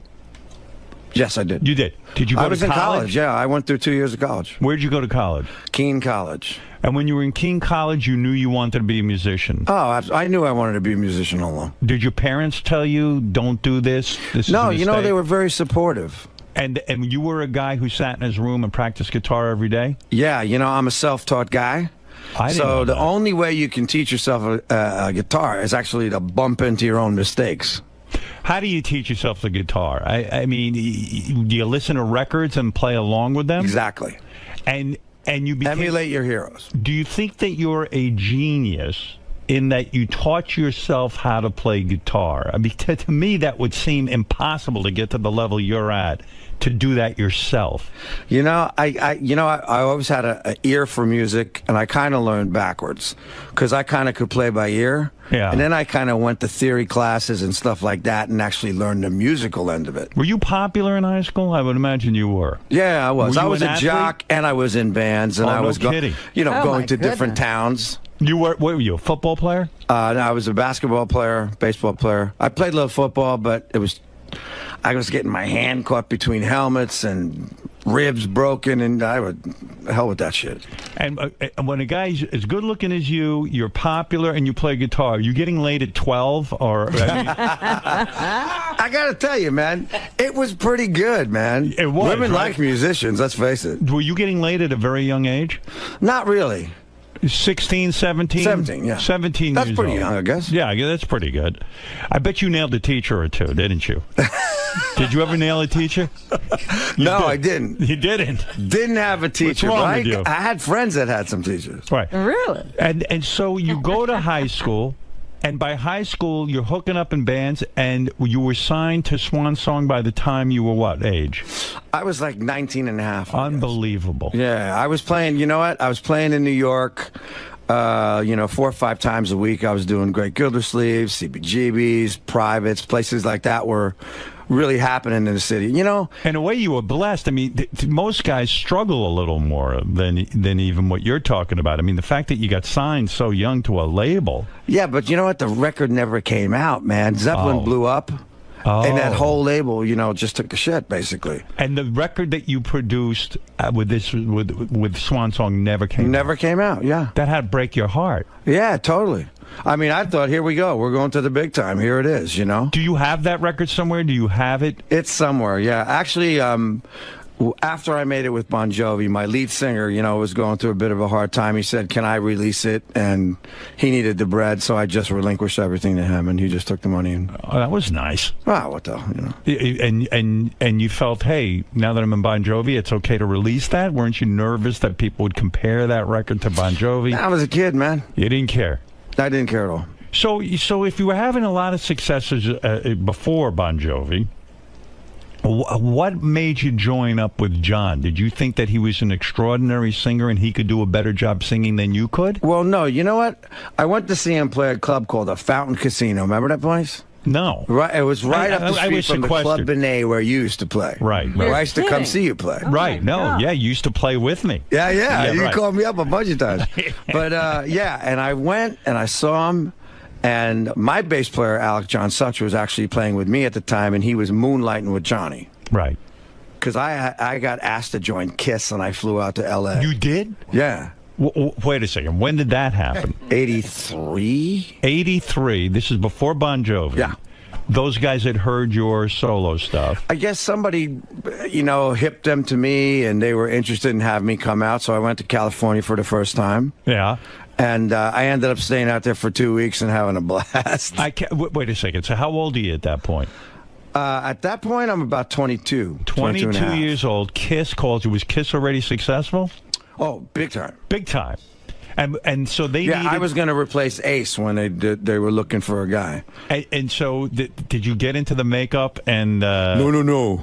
You know what? Honestly, I respect Kiss a lot, but my music was more into a more blues-orientated kind of thing, more organic. I was into, like, Zeppelin and Hendrix and, guys that played guitar and actually emoted through the instrument. So when they called you and said join the band, were you open to it, or did you already say... Like I said, I was searching to get a leg up, and I was in like 5 bands at the same time. But how could you turn down Kiss? Here's a band that's making a ton of money. You hadn't really broken through. I imagine you didn't have a lot of money at that point. Oh, definitely not. When you turned down Kiss? Well, basically, I walked into the audition, and they were looking for a guy to like worship them. Yeah. And I didn't. That's Gene. I just wasn't that guy, you know what I mean? Right. So I'm like, you didn't get come on, let's jam, let's do something. And they want to do like, you better know Black Diamond. I go, I don't know. You know what I mean? I was like, can we just play so you guys can get a sense of what I'm doing? Because I'm sure I can play your music. Right. And so did you... They got upset. You're kidding. Yeah, they got a little upset. That seems very professional to me to say, let's see if we can bond here. Let's see if we can... they got a little upset, but it was really funny because, like, fast forward a little bit. Yeah. Our first tour in Europe, we opened up for Kiss. Yeah. And we laughed about it a lot. Yeah. So you went there for 2 weeks. Gene, I guess, is the big ego. Who you're not sucking his balls enough. You're just being you're being Richie. No, they were both pretty cool to me, but I think they were like taken aback that I wasn't like so into them. Like I was just like. But to think about that in your life, let's say Bon Jovi had never worked out, you would have been kicking yourself in the head the rest of your life because joining Kiss would have made you a multimillionaire. I mean, what you are now, and it all worked out. But it does take a lot of balls to turn down a band like Kiss and not sit there and suck their ass a little bit and get in the band and Howard, make a fortune. It didn't seem authentic to me for some reason. That's beautiful. But it's true, though. I swear to God, it just didn't seem authentic to me, man. I was like... As an artist, I was moving in a different direction already. Yeah, wouldn't it have killed you to play music that you really didn't care about? All the guys in your band right now are looking at you like, what the fuck is wrong with you? They would have taken the Kiss job. They'd take the Kiss job in 2 seconds. Like, man, you must be fucking maniac or something. Let me at those balls. So when you go out it was on Kiss's dime, you go out there for 2 weeks? Well, you know what happened? I was actually... I used to be jamming with Sylvester Stallone's brother, Frank. Oh, my. Sylvester Stallone's brother. No kidding. Frank. I used to, like, play with him so I was actually staying... At Frank's? I was, like, at Sly's house, actually. Wow.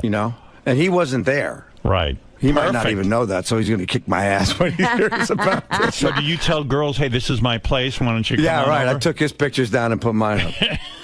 And so you went out. But yeah, no, and I was having a good time with some California girls out there, and I picked up a couple sessions. Right. So I decided to stay out there for a couple weeks. Right. When you say you picked up a couple of sessions, you mean you were a session musician. You would go out there, and people would pay you to sit in with a band or whatever. Yeah. Guys I knew, kind of hooked me up with some people, and I was lucky enough to stay out there, make a little bit of money so I could actually stay out there and get home. So when did you start taking guitar lessons? When you were in Bon Jovi? No, I was. My first guitar lesson was actually I was 52 years old. No kidding. And who can really teach you? I mean, there's a teacher say to you, "Look, Richie, what can I really teach you? You're holding your hands the wrong way." No, check this out. Why would they fuck with what you do? I walked into this my favorite vintage guitar shop in California, and this guy was playing with his back towards me, and he's playing acoustic guitar, but he sounds like 2 guys. What was he playing? Tell me what he was playing at that point. Just some piece, this acoustic piece. Right. But he sounded like 2 guys playing at the same time. Right. So I kind of walked around in front of him. I said, "What are you doing, man? Yeah. You got to teach me how to do this. This is like sick."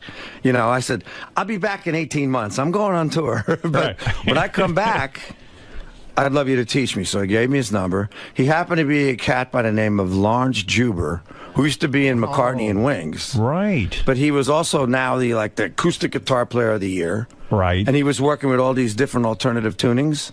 So I started to work on him with those. So You know, now there's always more you could learn. That's the great thing about music. He wasn't opposed to teaching you and giving you his secrets, so to speak? No, not at all, because I think it was more of a give and take. I also was teaching him a little bit. Right. And he was teaching me. When but you say honestly, guitar lesson, it was something that was alien to me and I never did before. But when you say guitar lesson, you have to pay him to teach you, right? Sure. Yeah, so what does the How guy much does charge he Richie charge? Sambora for a guitar lesson? I mean, You know, Howard, if I I don't see even- you, you know, I don't even look, so it doesn't matter. I'm like this, sign a check, you know. Mr. Sambora, that'll be $50,000 for Yeah, your no, lesson. it ain't like that, you know. Right. He's a good guy. So when you got into Bon Jovi, suddenly it's a new world for you. You're not the front man, you're not the lead singer. So now that you have an album out where you're singing lead, it feels good to you, right? You can show people what you can do. It's, you know, it's a whole different energy. You know, I give good band. Right. You know, and I always was a team player. Is and I this like a to band do what that. I'm looking at? Are these guys in your band? Yeah, or is these this guys are the guys I made the record with and in my band, yeah. Oh, no kidding. So, in other words, this is not something where you just hired some musicians for the day where they're going to play with you. No, you know, the excellent thing about this record, it happened so organically. And from the writing process up, and when we took it in the studio, we sounded like a band immediately. Right. And we just started to roll. And that's why I left all the jamming pieces on this record. You know, because, I mean, now people can get a chance to hear. I mean, like, you know, when we were kids, we were growing up with Zeppelin and Hendrix, and they were jamming on records. Right. The people would get to hear me play extended guitar solos. Did you go to John and say, I'm doing a solo album, and did you say to the rest of the Bon Jovi band, look, I'm going to go do this thing? Do you have to get permission in a sense? No, you just got to tell them, you know. We've always been supportive of our individual endeavors, you know. What is going on with Bon Jovi? Are they together? Dude. I've been a busy boy this year. Check this out. Right. At the end of this record, I started writing with John for the new Bon Jovi record. The new Bon Jovi record's done. Oh, it's all finished. It's all finished because now I'm going on tour for the next 3 months. With Bon Jovi? No, with this band. record. Yeah, Richie Sambora Band. And so And the Disgusting Rabbis. When you, I love that name, by the way. Well, when you Cock and the Doodle Doos, man. Is it hard for you to go on tour now with a new band because you're not playing to stadiums, you're not playing to bigger crowds like that? You have to play to guys, you know, you're starting out in a sense, right? No, you know, I'm playing great theaters, man. You are. All over the world. We put the shows on sale, actually before the record came out, in Europe. Right. And the tour sold out the first day in pre-sale. Oh, no kidding. Yeah, yeah. So, but it's not a stadium setup like when you play Bon No, we're Jovi. just playing cool theaters. But you enjoy that. Absolutely. No, that's great. You know, I mean, I don't take anything for granted. I mean, obviously, every time you walk out in front of a stadium stage, I mean, it blows your mind. I don't care no matter how many times you do it. If you take it for granted, you'd be an asshole. Let's face it. Do you think you are blessed? I mean, like live a charmed life. I mean, starting from high school, being an athlete, being able to play guitar, teaching yourself how to play guitar at a young age, getting into a super mega hit band like Bon Jovi. Absolutely. It's a blessed life, And then right? all the women. And then, oh yeah, I mean, my God. Oh, you know, I mean, it's funny. You go, you know, I'm a kid from Woodbridge, New Jersey. Right. And yesterday I went to see the Giants. I took the guys to see the Giants, and we walk in Giant Stadium, and I'm looking around. I'm going, man, I sold this mofo out like 4 times. Right. It still blows your mind. It's right? heavy, you know. It's heavy, you know. It's like guys like us, like me and you. You know, we actually did it. Right. It's pretty amazing when you've accomplished that. You sometimes you pinch yourself because you know how many musicians who are great, like that guy from Wings who's teaching you, who haven't been able to break through and make it in the business. There's that it factor. And isn't it almost defeating to put out an album now because of the way the music business is? It's almost impossible to sell records because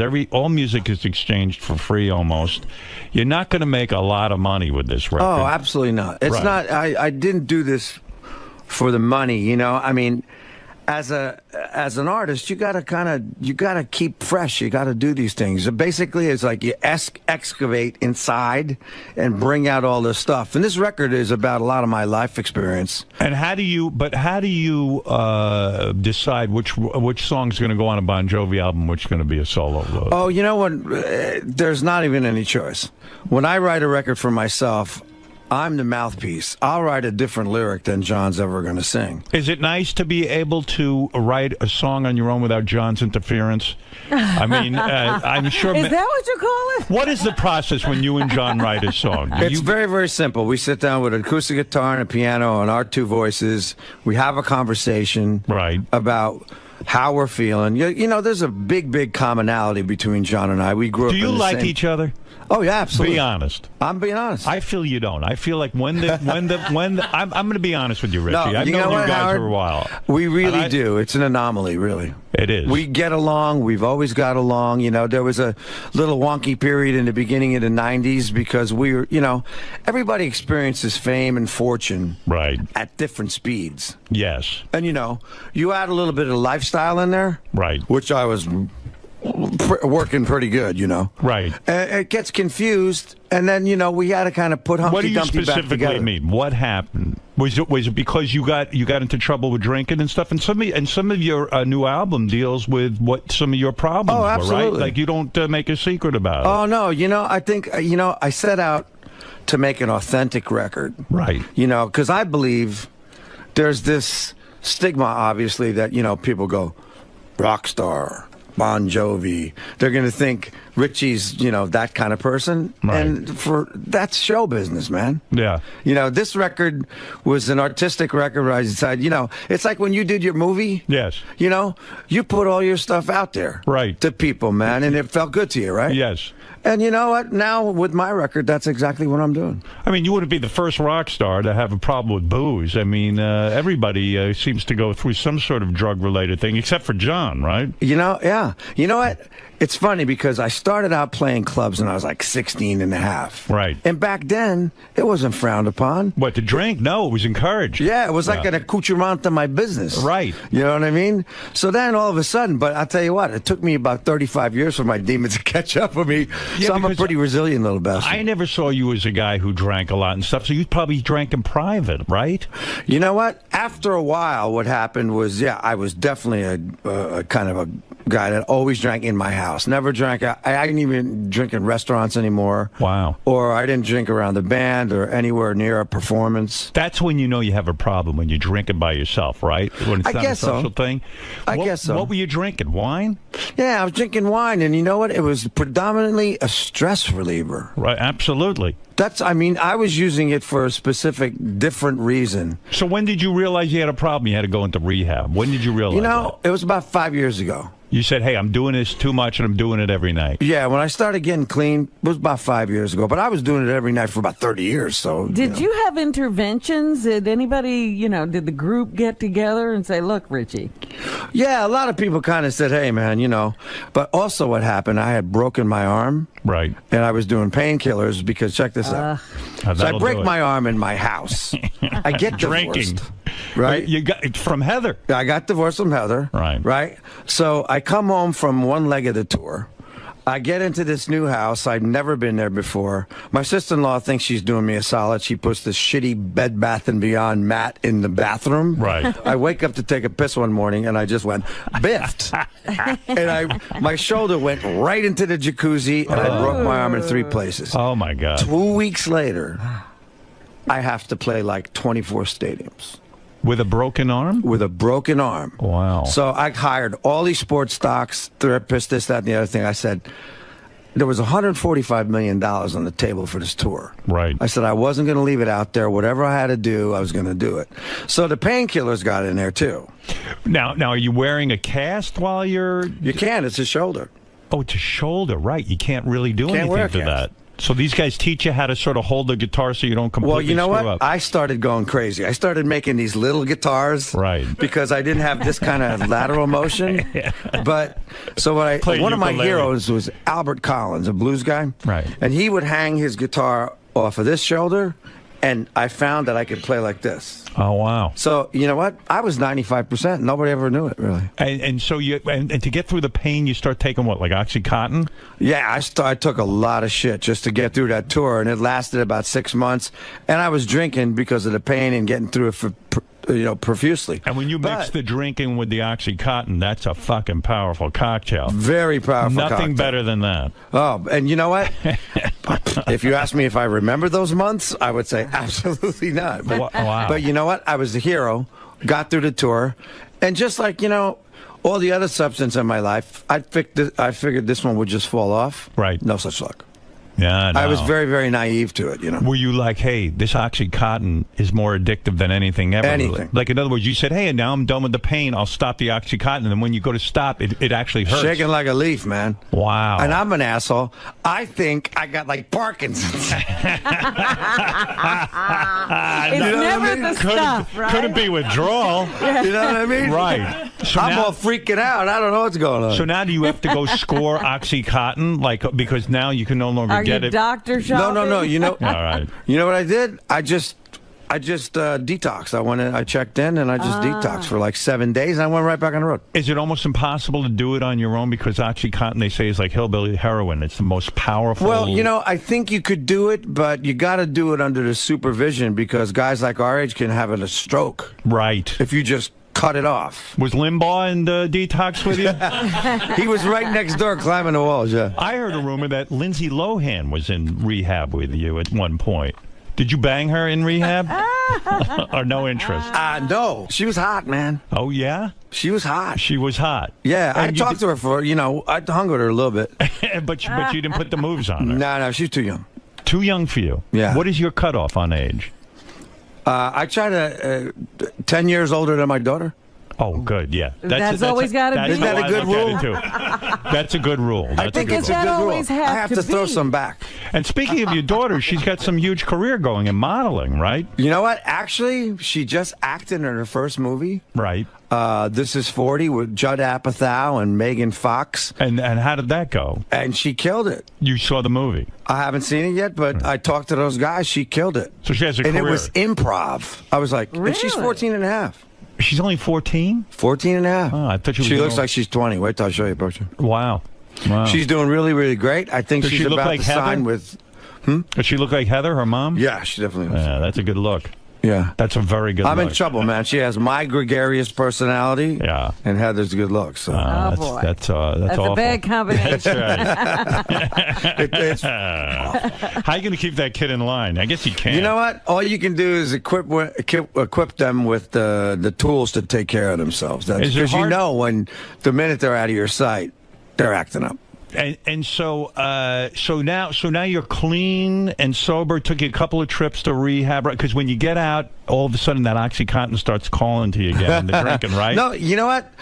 That never even came back into play. I forgot about it very quickly. Just drinking. Yeah, it was a drinking thing. Did you think that you could take a couple of drinks and then deal with it? Of course, you're going to try it. You always try that, and it don't work. It doesn't work. No, it increases. It never decreases. You know what? It just doesn't work, man. It just doesn't work. So, I got to be honest with you. I'm like healthier than I've been in my life. You look really good. You do. Thank you, brother. Say, you don't deserve to look this good with all the shit you've been doing. Hey, we don't look When he our said age, he took his first guitar lesson at 52, I was like, well, how old are you? Yeah, right. Well, the thing is, that keeps you young, too. That's right. Anytime you learn something new and evolving like that, man, that just keeps you young. Yeah, it does. So you're feeling good about a new record, and you're clean and sober, which is he a awesome. teetotaler? He doesn't do anything. You don't do anything now. Like if I go to dinner with you, you ordering a club soda? I'm doing like Perrier and lime, non-alcoholic beer. Oh, come on. That's awful. You'll have a few. We'll go out to dinner. I was listening to your show the other day about wine. the Jewish men and they got to start drinking. Yeah. No. We'll go out to dinner. You could have a few glasses of wine. It'll be fine. Imagine that. I would not want to be with you if you started drinking again. Everyone would blame me. No, you know what? And I was kind of a happy drunk anyway. Right. I just started to, my life choices at that point were starting to get kind of blurred. So you think you're capable of never having another drink? Oh, absolutely. That's it. Yeah. It's done. Howard, I drank enough for about 100 guys. And did John ever come to you and say, listen, you got to stop drinking? Yeah. He laid that on you? Yeah, I mean, you know what? I had a lot of support. Did you tell him to fuck off? No. You didn't? No, listen, I kind of knew I needed to dry out. Wow. And I didn't know if it was going to be forever. you know. But Right. I knew I needed to just kind of just get my Good life for together. you. So you're busy now. Are you worth $65 million personally? That's the figure I read on the internet, that you have $65 million. Take a, you know, give or take a few shekels. That's nice, isn't it? That's really good.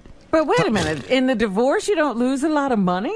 Hey, did Heather take you for a lot of money when you got divorced, or did you have a prenup? Prenuptial. Prenuptial. So you're safe. Thank God. Well, listen, Heather's got a lot of money. She's got her own bread, man. She's got money. You know, I mean, you know, I was always drawn to, you know, a lot of high-profile women, I think, because I think I really connect with people that are in the business and they understand what I do and I understand what they do. Right. And, you know, that was one of those things. So are you making a statement now that you mostly bang people in the business, like high-profile broads, right?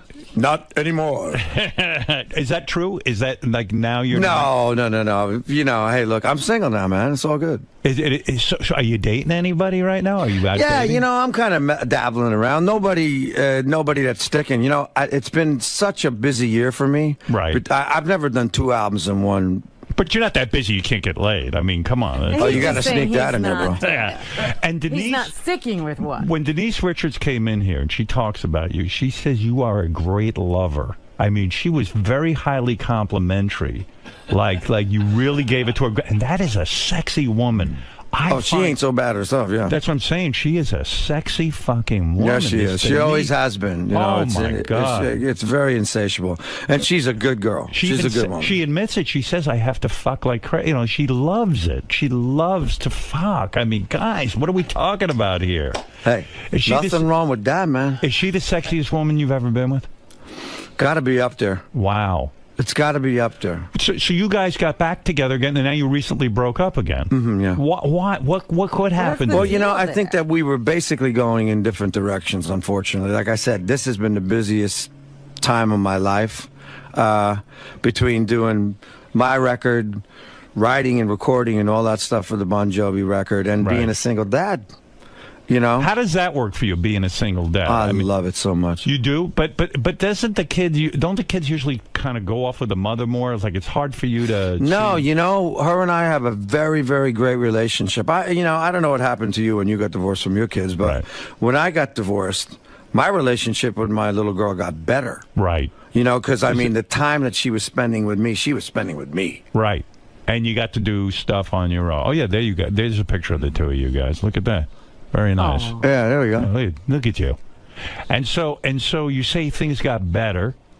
And are you still friends with Heather? Like, can you go over there? I read that you actually go over there and have Thanksgiving and all these holidays. Absolutely. You can. Oh, yeah, no, we just, you know, at first it was, you know, anytime you get divorced at first, always there's that, you know, kind of period where you're like, you don't like each other. Right. You know, because you're fighting about finances and this and that and the other thing, blah, blah, blah, blah, blah, blah. Who's going to pay for this and who's going to little hangover on that thing goes on, you know. Right. But, no, Heather and I, you know, knock on wood, are really great friends now. Ava and Heather and I went to a wedding together about 3 weeks ago. That's fantastic. You know, we text each other. Heather's working again. What is doing she really doing? well. Actually, she texted me yesterday, and she's doing a thing on Scary Movie 5. Oh, no kidding. Where she plays the mom of the Black Swan, and it's funny as shit, man. Have you ever gotten to the point, post-divorce, that you've had sex with Heather again since the divorce? Would the two of you ever go back there once in a while? I don't think so. You don't think so? No. It can't happen. I don't think so. Cross that line, huh? We can't cross Too much that line. water under the bridge, baby. Too much. Yeah. Like, it's never been a night you're all hanging out, it feels good, your daughter's, you know, hanging out, the kid goes to sleep or goes out with her friends. You're not married and all of a sudden anymore. you go, you know what the fuck? You know what? Let's just go to bed. You're Heather Locklear, I'm Richie Sambora. Why not? Why not? I can't say the thought hasn't crossed my mind. Right, why but not? no, you know what? I think, you know, you got to leave what's in the past, and, you know, you don't want to start churning up that thing again, man. I heard what came between you and Denise was that she was still in touch with Charlie Sheen, and Charlie's a big pain in the fucking ass, and you had said, look, man, I can't be with a chick if she's going to hang out with Charlie, because it's too fucking crazy, that whole scene. Nah. True or false? False. Really? You know Absolutely Charlie false. at all? Absolutely. Charlie and I are friends, man. Oh, you are? And we've always been friends. Me and him used to hang out in the old days when we both were crazy. Right. Oh, you did? Oh, yeah. You can man, hang yeah, with he Charlie scared the hell Sheen? out of me, man. I used to have to leave sometimes. You weren't that crazy. I wasn't as crazy as him, yeah. He's crazy. Yeah, but you know what? He's a really good guy in a good way. Right. You know what I mean? If you hang out with him, he's a real man's man. You talk about sports, you know, you hang out. Were you ever in the home when he has all these women and the parties and the hookers and the goddesses? You know, I never was. I always used to go out with him. I would meet him somewhere. We'd go to some parties, you know, go out to dinner, things like that. And you two must have been up to fucking shenanigans. Oh, it was fantastic. Unbelievable. Like the kind of shenanigans we did, you know, in the old days, too. Yeah, well. Me and you. I never had shenanigans like that. I mean, you know, what did I do? Nothing. Do you think Kiss is upset when they're listening this morning and they're going, man, we should have taken... No, I think they're quite well off. Yeah. Don't you They got more money than me, bro. Would you say that... Like a lot more money. Well, yeah, because they charge... They build caskets. Is there ever going to be a Bon Jovi casket? I doubt that. When you... I mean, I'm a whore, but not that big. They are the real whores of the business, right? It's unbelievably... They're not ashamed at all of taking every dime. No, they're shameless, man. Sometimes you have to say to yourself, hey, I'll pass up on some merchandising, right? Exactly. You have to. But think of the arguments you would have gotten into with those guys had you joined Kiss. What a different life it would have been. Oh, yeah. Incredible. Yeah, remarkable. Well, let's get to the new single. So this is very personal, this song to you. What song are you going to be doing for us? Here's a song called Every Road Leads Home, and it seems to be the impact track that everybody is kind of going towards these days. Right. But interestingly enough, you know, I decided to go with an independent label. Okay. Which is interesting because the business is changing, obviously. You know, obviously social media and downloading is really what's going on. Right. And I also wanted to make the record I wanted to make artistically. Right. And, you know, obviously there's going to be a commerciality in it, but there's a lot of jamming in this. So you're getting the acoustic version of this stuff, but people are reacting to this track. Now, some have interpreted this track, Every Road Leads Home. Home being Denise Richards' vagina. Oh, my God. That's true, Robin. Am I right, Richie, on that? Or is that a misconception? It was actually, it's actually me being on the road coming home to my daughter, actually. Oh, how boring. Yeah. I thought it was about Denise. You know. You got to tell me what she's like in bed. She's lovely. She talks up such a good fucking story here. What are you going to do, man? I mean, you know she's hot. And she's a freak. She describes, she's blowing her, you know, she describes the whole thing. She loves anal. She loves anal, she told me. I just work here. I know. Are you into anal? I mean, giving it. All right. So this song that Richie's going to do. Giving, of course. Yes. All right. It hurts when they receive. Oh, my God. I mean, if you would write a song about how you manage to last when you're in bed with Denise Richards and I blow off right in 2 seconds, I would listen to that song. That's another song you should write. All right. Listen, Richie, so this song... Next time, before I write a song, Howard, I'm going to consult you first. Please do. So here's the song. Let's listen and see if we can understand what Richie's trying to say to us in this song. Yeah, no problem. It's called Every Road Leads Home to You. All right, dudes. Here we go.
I love that. Beautiful Thought that was beautiful. Beautiful. I know. Right? Pretty good song, eh? Real good song. I liked it. I'm telling you, man. Thank you, Robin. I loved it. I loved it. Did you play that for your daughter? Oh, yeah. And did you say, honey, this is about you, or you just don't say Absolutely. anything? She loved it. She loved it. That's a beautiful thing for a father to write to his daughter, especially a divorced father, because Heather can't write a song for her. And you say, look, Daddy's better than Mommy, right? Well, you know, hey, there's that, you know, there's the thing between a father and a daughter, man. Right, it's very special. That's just a little deeper, right? Yeah, that's great, I tell you. But you know what? The thing about the song... I mean, what does Heather do? Heather goes out and buys her a sweater. You write a song for her. You know what I'm saying? I love that song. I love it. The thing about this song, you know, it's like this whole album is interesting, you know, because I write stuff about me and what's happening in my life. Right. And I realize that it's everybody's stuff. It's That's actually universal. I mean, I think I've always been good about that, and I've always been good like that. I mean, even living on a prayer. Right. Like I said, you know, it kind of was about us struggling, doing our thing, getting out of New Jersey and trying to make ends meet. But it became everybody's song. And I think that a lot of this record, I think people are going to relate to a lot because it's an authentic human record. And it's got a lot of fire to it. And if you listen to the lyrics, I think they're good stories. Is there anybody you like out there now? Any young kids coming up? Or are you just totally disillusioned with Man, you know, no. You know, being from an independent label, man, I listen to a lot of new stuff that's really obscure, like in Silver Sun Pickups and Fits into Tantrums. And you My Morning Jacket is really good, I was listening to. You still walk around and you put on headphones and listen to music and try to sort of see what everyone's up to? Oh, you know, I am a avid record buyer. I buy at least 3 records a week. Who's your favorite guitar player? Who is your hero, guitar-wise? I had a bunch, man. I had, you know, Jimmy Page, Jimi Hendrix. Right. All the classics. Jeff Beck, Eric Clapton, who played on my first solo album. That's right. You know? Yeah, that's pretty amazing, Jimmy has come up, and I became, like, friends with my heroes, man. I hang out with Jimmy Page now. It's, like, serious. Do you? Where do you hang out at his castle? In London, man. He's got an apartment in London. And you hang out. What's that like? Are you tongue-tied around this guy? Like, I mean, you know, he makes it so you're not. He's such a gent. Do you go over there and play guitars, or do you sometimes? just... Yeah, I was gonna say. What are you talking about? He came up and jammed with me a couple times, and I'm actually gonna come ask him if he wants to come to London and play. Does he have 3D TV? He must, right? I mean, you know what we do when we hang out? Yeah, what do you do? Because we go to concerts, right, and go out to dinner. Just the 2 of us. And do people freak out when you guys show up together? It's kind of cool, man. Chicks are flying around, I'll tell you that. Is he still getting laid? I mean, is he doing his thing? Definitely. Definitely. Yeah, man. He's a stud. He looks great. He's feeling great. Jimmy Page, man. Look at you hanging out with this heavy? guy. I never think, who the hell does Jimmy Page hang out with? I never knew it was you. That with Richie. Yeah, man. I'm not good at hanging out with people. You were good at hanging out with me when we were when I was living in New York. We had a good time. Like we take me over to Jimmy Page's apartment. Let's see what goes down. I'll fuck with that guy. Listen to music, play a little guitar. You know what I mean? Just that's it's. Well, what are you gonna do while they're listening to music and play guitar? I'm gonna get one of those drums. What is that called again? Cajon. A cajon. I'm gonna get a cajon now. Okay. I love that. It sounded great, by the way. You guys sound great together. Look, I could talk to you all day, but I'll let you out of here. Richie Sambora's new album, Aftermath of the Lowdown. I don't know what that means. It doesn't matter, really. You want me to tell you? What does it mean? Okay. When you give somebody the lowdown, that's like giving somebody the truth. Yeah. And that's kind of like what I did on this record about my life and what was going on. There's always an aftermath. It may be good. It may be bad. So good to have you guys here today. Brother. Thank you for playing. And Richie, great seeing you. Known you so many years, and I'm very happy Too for many you. years. Yeah. It won't be so long again, Howard. All right, good. Don't be a stranger. That's right. It's been a long time. Next time I see you, be at Jimmy Page's place. We're all going over there for the big party. Man. Hey, why don't you guys put me on America Got Talent? I'd love to play. Would you? Yeah. The fucking show's over, but next season. Man. Green Day had a bunch of cool people on it. Yeah. Where were you? Who knew? I don't know. Where was I? Do you ever go over to John's house for those Obama get-togethers or those fundraisers? I haven't been yet. No. Without Gore. I haven't been over there. You haven't gotten political yet? Well, you know, I campaigned for Clinton. Yeah. And I campaigned for Al. Right. And, you know, John's got the Obama thing kind of locked up. When he wants me to play, I'll probably go. Right. You'll be there. Absolutely. All right. Listen, boys, thank you for doing this today. Very special morning because of your music. Yeah. Thank you. I could have done another hour with you guys. That was that sounded good. It sounded really good. Really good. Excellent. Thank you. So great to see you, man. You look great. Dude. And you're sounding great. Oh, bro. It's a really good song. Hey, can I turn you into a record? Yeah. If you want to come see me play, I'm playing October 23rd All right, I'm at gonna try and come by. Best Buy. Oh, okay, Please great. be my guest. Yeah, I'd love to. Bring your old lady, bring your kids. All right, bring great. everyone. I'd love to do that. All right? Yeah. I'm going to get you a record, though. All right, please. Thanks for having me. All right. It's a pleasure, brother. Richie, can I talk to you for a sec? Yeah, man. I heard you say in the studio just now during the break, you guys have known each other for 30 years. Yeah. So you go that far back with We go, Howard and I go that far back. He was doing drive time, 5 o'clock drive time radio, man. And this is 1986 is the first time I was on the show. Wow. So it's like, 27 years something. What's been the constant about what you've appreciated about Howard for so many decades? You know what? Obviously, he's always exciting. You never know what he's going to pull out, but that's what I like, I mean, and I think that, he's really about rock and roll. And I live rock and roll, so there's a lot of commonality. So we always have a good time. And actually, when I was living in New York, Howard and I would actually get together and go out to dinner sometime with our spouses, and we always had a great time. So I think we became friends after a while also. Different professions, but you share the same spirit. We share the same spirit, for sure. All right, good luck with the new album, Richie. Thank you very much. Thanks, man. All right, man.